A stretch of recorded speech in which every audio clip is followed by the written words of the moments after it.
దేశ అభివృద్ధి ప్రస్థానం సాంస్కృతిక వైవిధ్యం సైనిక బలానికి ప్రతీకగా అట్టహాసంగా సాగింది 77వ గణతంత్ర దినోత్సవ పరేడ్. తొలిసారి భారత సైన్యం ప్రవేశపెట్టిన ఫస్ట్ బ్యాటిల్ ఆర్ ఫార్మాట్ గతంలో ఎన్నడూ లేని విధంగా ప్రదర్శించిన త్రివిధ దళాల ఆపరేషన్ సింధూర్ శకటం, మొదటిసారిగా ప్రజల ముందుకు వచ్చిన హైపర్సోనిక్ గ్లైడ్ మిసైల్ నమూనాలు, ఆటోనమస్ రోబోటిక్ సిస్టమ్స్, స్మార్ట్ డ్రోన్లు. ఇలా ఒకటేమిటి, ఈ ఏడాది పరేడ్లో చాలా ప్రత్యేకతలు కనిపించాయి. ఆపరేషన్ సింధూర్లో వాడిన ప్రధాన ఆయుధ వ్యవస్థల కవాతుతో హైలైట్గా నిలిచాయి.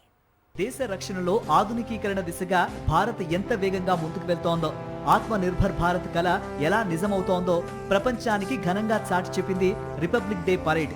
సైనిక శక్తి, త్రివిధ దళాల ఐక్యత, సాంస్కృతిక వైభవం ఒకే వేదికపై కలిసిన ఈ వేడుక దేశ ప్రజల్లో నూతన ఉత్తేజాన్ని నింపింది.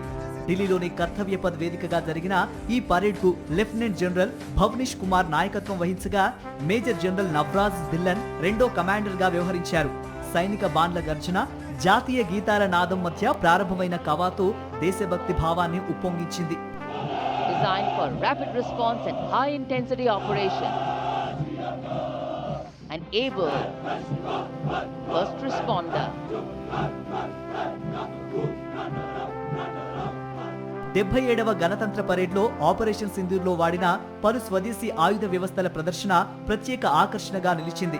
ఈ పరేడ్లో అత్యంత కీలక ఆకర్షణగా నిలిచింది ఫేస్ డే బ్యాటిల్ అరే ఫార్మాట్. ఇప్పటి వరకు ఎప్పుడూ రిపబ్లిక్ డే వేదికపై చూడని విధంగా యుద్ధ భూమిలో జరిగే ప్రతి దశను వరుసగా చూపించే విధానాన్ని భారత సైన్యం తొలిసారి ప్రవేశపెట్టింది.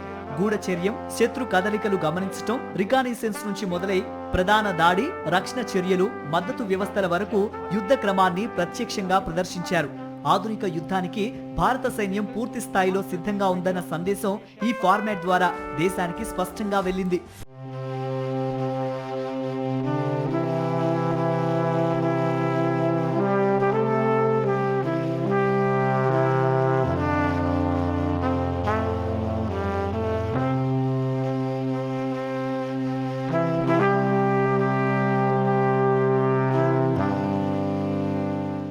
ఫేస్ డే బ్యాటిల్ అరేలో భాగంగా Bhairav light commando battalion first time parade లో పాల్గొంది. వీరితో పాటు స్పెషల్ ఫోర్సెస్ వాహనాలు, robotic dogs, unmanned ground vehicles వీక్షకులను ఆశ్చర్యపరిచాయి. నిగ్రహ, భైరవ్, భూ విరక్ష, కృష్ణ వంటి ఆటోనామస్ సిస్టమ్స్ తొలిసారి ప్రజల ముందుకు రావటం ప్రత్యేకంగా నిలిచింది. యుద్ధ రంగంలో మానవ జోక్యం తగ్గించి టెక్నాలజీ కీలక పాత్ర పోషించబోతోందన్న సంకేతాన్ని ఇవి స్పష్టంగా చూపించాయి.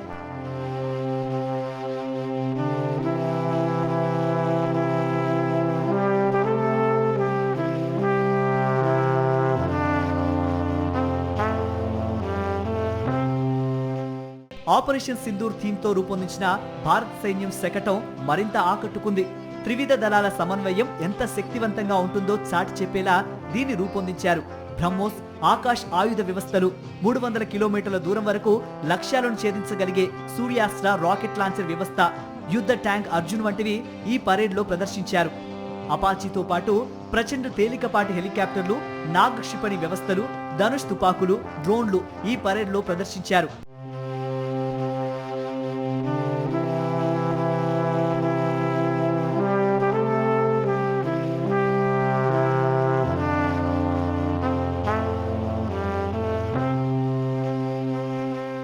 ఈ ఏడాది గణతంత్ర పరేడ్ లో మరో ప్రత్యేక ఆకర్షణ హిమ్ యోధాస్ యానిమల్ కాంటింజెంట్. బ్యాక్టీరియన్ ఒంటెలు, జాన్స్కర్ పోలీలు, రాప్టర్స్, దేశీ సునకాలకు బుల్లెట్ ప్రూఫ్ గేర్, కెమెరాలు, GPS అమర్చిన విధానం తొలిసారి ప్రదర్శించారు.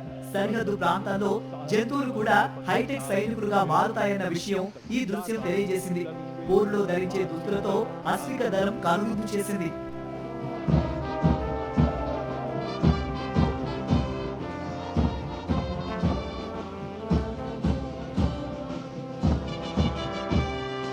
ఆపరేషన్ సింధూర్ సమయంలో వినియోగించిన S-400 క్షిపణి వ్యవస్థ గణతంత్ర పరేడ్ కు హైలైట్ గా నిలిచింది.